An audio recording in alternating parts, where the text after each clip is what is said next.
Eto guys, paalala ito sa lahat, lalong-lalo na sa mga bakla or LGBT dyan sa Pilipinas na nagpaplanong pumunta dito sa Dubai.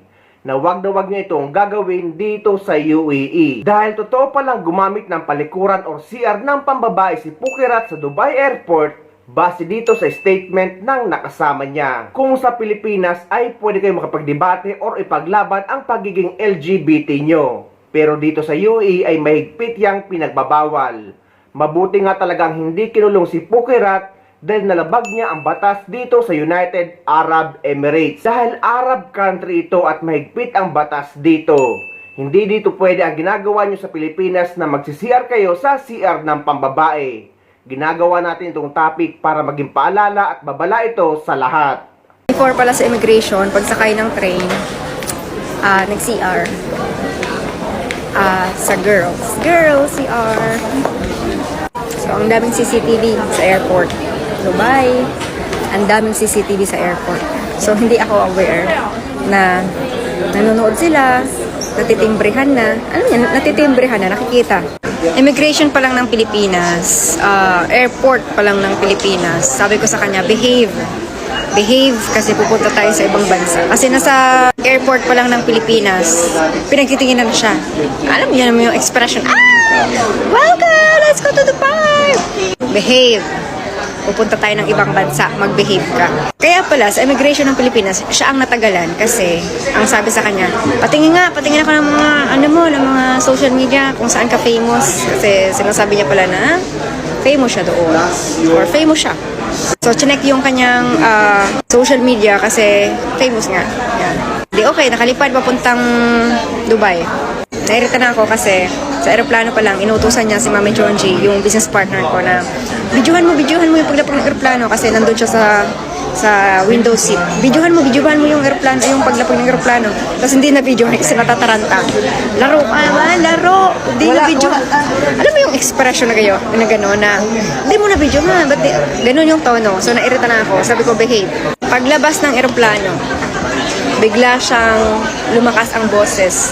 Welcome to Dubai! Pinagtinginan siya ng mga kasunod namin na ibang lahi. Sabi ko sa kanya, behave. Nasa ibang bansa na tayo, behave ka. Pinagdidila lang. So, sa mga nakapunta ng Dubai, mahaba. Sasakay pa kami ng train papuntang Dubai, papuntang immigration. Tapos pipila na, pagdating sa immigration, pipila na. Alam mo yung ganyang pila, yung paliko-liko, zigzag. Nauna kami, dalawa. Nasa dulo sila, tatlo. Si Roldan, si Pukirat, at saka si Mami Jonji, yung business partner ko. Tapos, nung malapit na kami sa immigration, hanap ako sa kanila. Kasi ang daming tao. Hanap ako. Kasi, ano kayo nangyayari? So, sumunod na. Wala na akong magagawa. Hindi ako makabalik kasi nga yung linya. Nauna na ako sa immigration. Nauna kami sa immigration. Nung nakalagpas kami, kinuha ko na yung luggage. Tumatawag na ako. Mami, anong nangyayari? Asa na kayo? Nakuha ko na yung luggage. Sabi sa akin, naharang ng immigration. So, doon pa lang, sa linya, pinakadulong linya, naharang na ng immigration. Wait, before pala sa immigration, pagsakay ng train, nag-CR. Sa girls CR. So, ang daming CCTV sa airport. Dubai, ang daming CCTV sa airport. So, hindi ako aware na nanonood sila, natitimbrehan na. Alam niya, natitimbrehan na, nakikita. Ganun sila kahigpit. Saway ako ng saway. So, nakikita na yung galaw niya. Kaya before pa lang makarating sa immigration, hindi siya nakausap ng immigration officer doon sa pinakadulo. Hinarang na, kinuha na. Tapos, ang sabi, ano ang problema? Sinabihan sila Roldan na this is not about the outfit, this is about national security. Stress, nakaka-stress. So tawag ako ng business partner ko, tumawag ako, sir, naharang po kami sa naharang po si Pukirat sa immigration. Baka pwedeng alam ko na walang magagawa. Tataranta na ako. At least man lang may makausap ako na taga Dubai, di ba? At least man lang may makausap ako na taga Dubai. So, sa mga nagsasabi na walang magagawa yung connections, wala. Alam ko, Pero at least, that time kasi wala akong maisip. Paano yung gagawin ko, nasa pinalabas na kami, hindi na ako pwedeng bumalik kasi nakalagpas na ako doon sa immigration. Hindi na ako pinapabalik, hindi na. Sir, can I bring the luggage?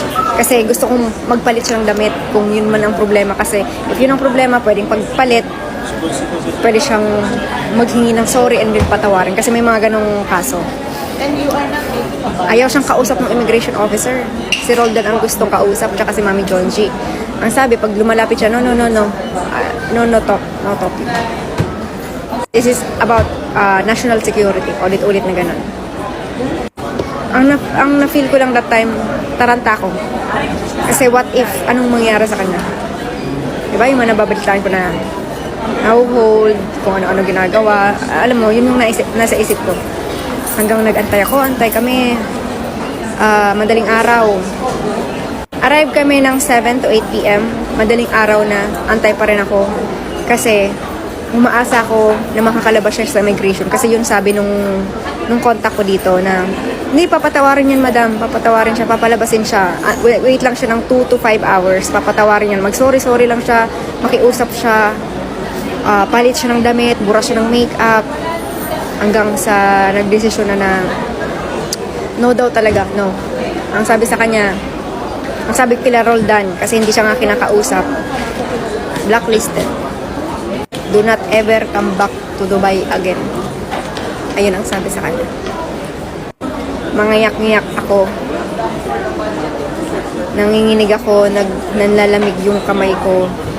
Sabi niya, Mami, gusto ko nang bumalik. Pero ang initial kasi sabi sila magbubuk ng ticket. Tapos ang sabi, Mami, gusto ko nang umuwi ngayon. Okay? I'm so sorry. Book ng ticket pa uwi ng Pilipinas. So, yun yung totoong nangyari. Lesson learned. Ayun ang totoong nangyari. Walang kwenta ang kakasabi ng character development sa susunod if paulit-ulit ginagawa. So, ang first step, no, para magkaroon ng character development is taking accountability. Hindi yung magsisinungaling pa at papagmukhain na masasama or masama at i-enjoy yung hate sa mga friends or kasama para lang magmukha siyang kawawa. So, no, I've had enough. So, ilang araw kong parang pinag-isipan, pinigilan na parang kawawa, huwag na lang magsalita, pero no, not this time. Hindi pa kami nakakalis sa Dubai actually, papunta pa lang kami ng airport ngayon. And yan, kasama ko sila Roldan, si Miss Chung. Punta lang ng airport. Pero ang dami kasing dumadaan sa FYP ko na content na nagsasabi about sa denied entry sa Dubai. So ang sasabihin ko ay walang halo, walang dagdag, walang bawas. Ang nangyari po talaga, no, paano sasabihin na nagkamali or mistaken identity kung hindi mo pa nakakausap yung immigration officer. So lahat ng statement, no, sinungalingan ko kasi hindi pa nakakarating. Tandaan nyo, hindi pa nakakarating sa immigration officer, hinarang na siya. Okay? Tandaan nyo, hindi pa nakakarating sa immigration officer, pinakadulo pa lang ng linya. Alam niyo yung airport sa Dubai, napakahaba ng linya. Pinakadulo pa lang ng linya, naharang na siya. Bakit kaya? Bakit kaya? Nanginginig ako habang sinasabi ko to. But again, hindi tayo aabot sa ganito kung marunong lang mag-take ng accountability, marunong tumanggap ng pagkakamali. Okay, mali ko po yun. Okay, hinayaan ko siya ilang days. Pinauwi ko muna siya sa Pilipinas para safe. Kasi responsibilidad ko siya. Ako nag-ano sa kanya. Pero ang nangyari, hindi siya nagsalita. Na-enjoy pa ini-enjoy niya yung hate kay Roldan, sa akin, pati yung travel agency, umiyak pa. Na sobrang bait, alas 7 na ng umaga. Meron siya nagsalita. Go! Alas 7 ng umaga, nag-aantay doon. Kasi umaasa kami na makakalabas siya kasi kung sino-sino na yung kinausap ko. Tapos sabi ng immigration, papauwi na daw. Mga alas 7 na yun. Eh, sabi niya, Mami, gusto ko na umuwi. Kung gusto ko na umuwi ngayon na. Kasi ako naman sige, wala na talagang magagawa. Sige, book ng ticket pabalik. Nasa isip ko lang noon is sana okay siya, sana walang mangyari masama sa kanya kasi foreign country yun. Hindi ko control, hindi ko hawak, wala akong magagawa. Ang nagawa ko lang is pag-usapan yung mga Pilipino dito na kung pwede tulungan siya. Hindi niya siguro alam kung gaano ka-stressful yun para sa akin. Tapos pagdating doon, wala ni isang statement, ni walang salita na hindi po kasalanan nila, wala po kasalanan, ganito po yung nangyari. Wala. Instead, ang ginawa niya, nag-post ng reaction video ng Miss Universe. Doon ako nagalit. Sabi ko, enough. Wala ka ng pag-asa. Wala na tong pag-asa. Galit na galit ako ilang araw.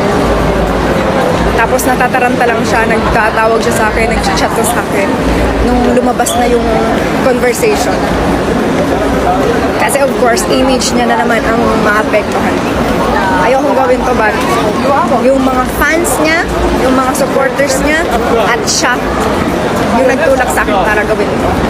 Ginagalang natin ang uri nila pero sa susunod bago kayo pumunta sa ibang bansa ay mag-research muna kayo lalo na't ang bansa na pupuntahan nyo ay hindi ninyo kabisado.